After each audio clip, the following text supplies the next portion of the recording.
For over a century, the internal combustion engine has been king of the road. But, its reign is just about over. And now, well, we've got two heavyweight contenders stepping into the ring to take its place. So, let's get right into it. This is the epic showdown, hydrogen versus electric. And this is a huge question, right? It has massive implications for, well, pretty much everything. Our planet, our lives. As we try to finally move away from fossil fuels, you have to wonder, what's actually going to be powering our cars, our trucks, and our buses in the future?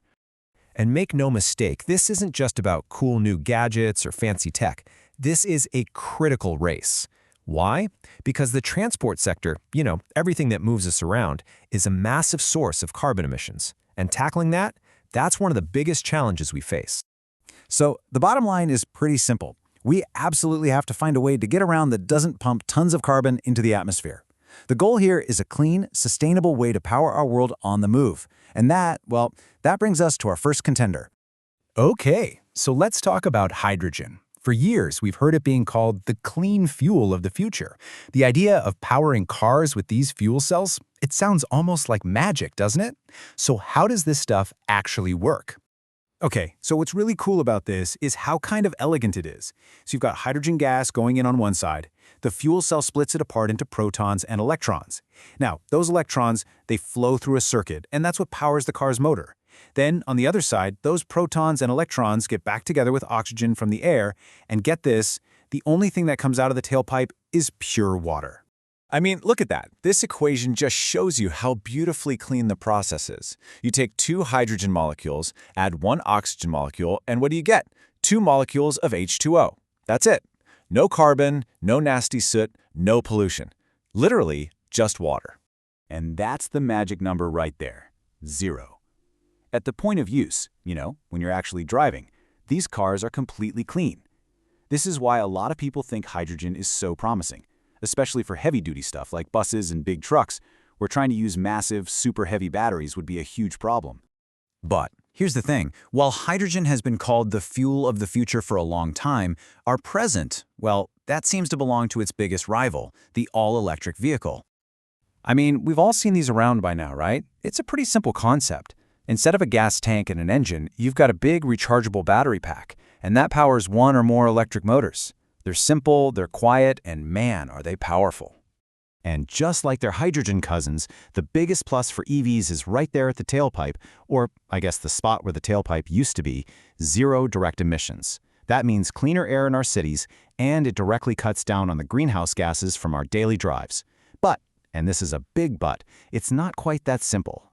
Yeah, for both of these incredible technologies, there's a catch, a pretty big one.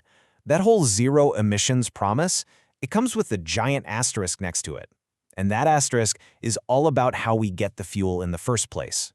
And this, right here, is the absolute heart of the problem.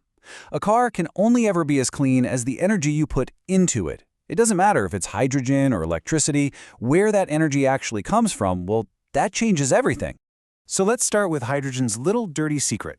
The vast majority of hydrogen made today is what we call gray hydrogen. It's made from natural gas, and that process, it releases a lot of CO2. Now, there's also green hydrogen, which is made using renewable electricity to split water, and that stuff is truly clean. The problem? Right now, it's way more expensive and much, much harder to come by. And you know what? It is the exact same story for EVs. If you go home and plug your shiny new electric car into a grid that's burning coal or natural gas, you're still responsible for emissions. They just happen over at the power plant instead of out of your tailpipe. The real environmental win only happens when that grid is powered by renewables, like solar and wind. And it doesn't stop with just the fuel source. Both of these technologies are facing some massive real-world hurdles. For EVs, you've got to think about the mining for lithium and all the other materials needed for literally billions of batteries. That comes with its own environmental and ethical baggage. And for hydrogen? Well, it's that classic chicken and egg problem, isn't it? Who's going to buy the cars if there's nowhere to fill them up? But even with all these challenges, major players are placing some huge bets. Asian automakers are really leading the charge on both fronts here. You've got companies like Toyota and Hyundai pushing super hard on hydrogen, with cars like the Mirai and the Nexo. And at the same time, giants like BYD have just exploded to become global leaders in the EV market. So where does all this leave us? It's a bit of a pickle, right? We have two incredibly promising technologies. Both of them have the potential to seriously clean up our air, but both are facing these deep, fundamental challenges in their supply chains. So yeah, when you really put them head-to-head, the picture gets pretty clear. They share the exact same amazing pro, zero tailpipe emissions. Fantastic. But they also share the same fundamental con. Huge challenges in producing their fuel cleanly and actually building out the infrastructure we'd need. You know, in the end, asking who's going to win, hydrogen or electric, it might just be the wrong question entirely. The real race here, it isn't between two different types of cars, it's a race to see if we can build a truly clean energy system to power them. So the answer to who wins, well, it's whichever energy source we can manage to clean up first.